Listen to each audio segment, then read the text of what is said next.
हम कंफ्यूजन में नहीं रहना चाहते, क्योंकि जब हम संविधान की बात करते हैं आप संविधान की बात नहीं मानते हो।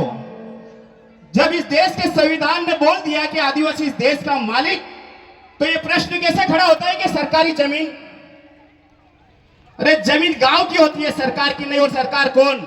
ये टेम्परेरी सरकार जो आज गिर जाए, जो यूएन से बने ये सरकार। तो साथियों, इस रंडी सरकार के माध्यम से इन पूंजीपतियों ने, इस देश के पूंजीपतियों ने आदिवासियों की जमीन को छीनने का प्लान जो कर रहे हैं लोग, साथियों इसमें विश्वास नहीं करना चाहिए। वो शासन प्रशासन को भी खुले तौर पे समझा देना चाहिए, कोई डरने की बात नहीं, क्योंकि हमारे पुरखे क्रांतिकारी थे। We know the language of revolution. हम जानते हैं आज भी अंग्रेज की औकात नहीं थी हमसे हमारी जमीन छीनने की, और खास तौर पे इन भीलों से। और आज वो पूंजीपति जो यहाँ के हैं भी नहीं, उनको ये जो जमीन कैसे दे रहे हमारी।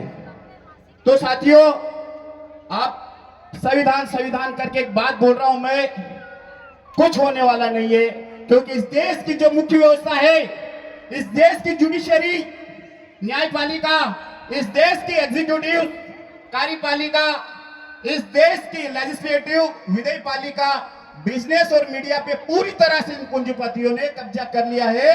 अगर इस रास्ते तुम जाओगे तो हार के अलावा कुछ नहीं है। आज ये पुलिस वाले यहाँ बैठे हैं, आज अगर रिवोल्यूशन के रास्ते जाते नहीं है, यहाँ के बैठते भी नहीं। तो साथियों, आपकी एकता ही आपको बचा सकती है। और सबसे बड़ी चीज है, धर्मेंद्र दादा बोल रहे थे ग्राम सभाएं, क्या समझते हो साहब आप ग्राम सभा से?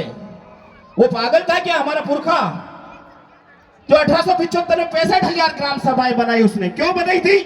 क्योंकि 10 लाख सेना का फोर्स था अंग्रेजों के पास, जिसके आधार पर ये सेठ जमींदार साहूकार हमारी जमीनें छीन रहे थे। उसका काउंटर कुछ नहीं था, एक ही था कि हर गांव में ग्राम सभाएं बनाई और कम से कम 100 जो गोरिल्ला वॉरियर्स हम खड़ा करें।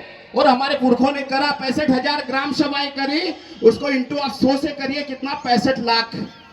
जब उन 10 लाख फोर्स के खिलाफ 65 लाख गोरिल्ला वॉरियर्स हमारे खड़े हो गए, घुटने टेक दिए थे उन्होंने हमारे सामने, और 1,27,000 हेक्टेयर जमीन की छाती पे चढ़कर हमारे पुरखों ने ली थी। तो एक वही रास्ता है, आज भी अगर एक उसको 65,000 से 1 लाख लेके जाते, आरएसएस ने 65,000 शाखाएं खड़ी कर दी आपके पुरखों को देख के। क्या किया उसने? 2022 तक 65,000, 2025 तक कितना है उनका लक्ष्य? 1 लाख। वो 65,000 शाखाओं पे पूरे देश दुनिया पे कब्जा कर लिया। अगर आपके पास भी अगर आज 1 लाख ग्राम सभाएं होती ना, मतलब 1 करोड़ लोग सांसद भवन के वहां चले जाते, एक गाय ढोर बकरे लेके। साला राष्ट्रपति यहां नहीं रहता, विदेश में जाके बैठता। तो साथियों, वो पब्लिक पावर है। हमारे पुरखों ने, आज आपके पास क्या पब्लिक पावर है? ये देखो, धार जिला कितना बड़ा है। अरे कितने लोग हैं आप लोग? कितनी होनी चाहिए थी आपकी पब्लिक? फट जानी थी सीएम की बैठे बैठे देख के। इनके गांडू लोग जो इंटेलिजेंस के लोग उसको रिपोर्ट कर रहे, उनको दिखा देना था कि देख कितने लोग आए। कहां गई आपकी यूनिटी भाई?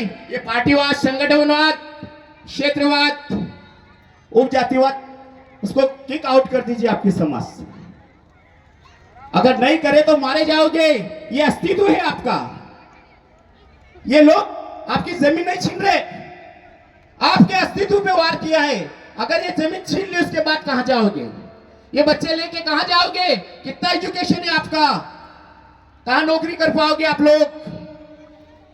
मरना तय ही आपका। अगर ये जमीन छूटी तो भी मरोगे, और लड़ोगे तो मरोगे। अगर लड़ते हुए जीत गए तो आने वाली पीढ़ी आपको याद करेगी, और नहीं भी जीतोगे भी तो आपकी पीढ़ियां याद करेगी, गांडू फुरखे नहीं थे हमारे।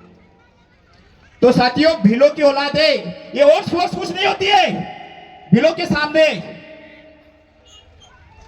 आपकी जमीन है, दमदारी से रखो। नौकर लोग है ये, और इनकी तनख्वाह भी आपकी जमीन के नीचे से जो निकलने वाले कोयला, लोहा, तांबा, सोना, उसको बेच कर दी जाती है। कोई प्रधानमंत्री या मुख्यमंत्री नहीं देता। तो साथियों, अब आप लोगों को तय कर लेना चाहिए कि जब हम संविधान की बात करते हैं, नहीं, अरे बोल दिया 2011 में, 5 जनवरी 2011 में बोल दिया 8% आदिवासी इस देश का मूल मालिक। फिर ये प्रश्न कैसे खड़ा होता है कि सरकारी जमीन? मतलब ये कंफ्यूजन में मत होइए आप। जमीन आपके गांव की, आप एक बार सर्वे कर, सबसे बड़ी चीज है आप लोग, आप आपके गांव का सर्वे करवा लीजिए पटवारी को बुला के। ये आपको कंफ्यूज करते हैं कि ये सरहद वहां है। अरे सरकार की जमीन कैसे, या तो गांव की जमीन है, उन गाइड और उनकी है, पशु पक्षियों के लिए जमीन है, आपके लिए है, आपके मसान की जमीन है। आप एक बार देखिए तो सही, पुरखों को पढ़िए आप लोग। तो सरकार की जमीन कहां जाती है? यहां पर जजमेंट भी है इसमें। आपको बोल दिया, समता जजमेंट भी बोल दिया, एक इंच जमीन नहीं है इन लोगों की। ये सुप्रीम कोर्ट को भी काउंटर कर रहे हैं। ये नहीं मान रहे लोग, ये नशे में चूर हो गए सत्ता की। ये एक ही भाषा समझते हैं, वो है हमारे पुरखों की। एक बार आप चलिए इस रास्ते, ये आएंगे भी नहीं इधर, मैं जानता हूं इस बात को। तो साथियों, इस संविधान के जो जजमेंट है, ना समता जजमेंट को मान रहे, ना वेदांत के मान रहे के, ना लोकसभा, ना विधानसभा, सबसे ऊंची ग्राम सभा जो जजमेंट है, आज आप लिख के दीजिए। आपको रास्ता बताता हूं मैं, पिछली बार भी आपको दिया था, इन लोगों ने दिया क्या? उसका जवाब नहीं दिया। आप लोग लड़े भी नहीं लड़ाई, क्योंकि आप लोग आज इनको लिख के दीजिए ग्राम सभा के माध्यम से।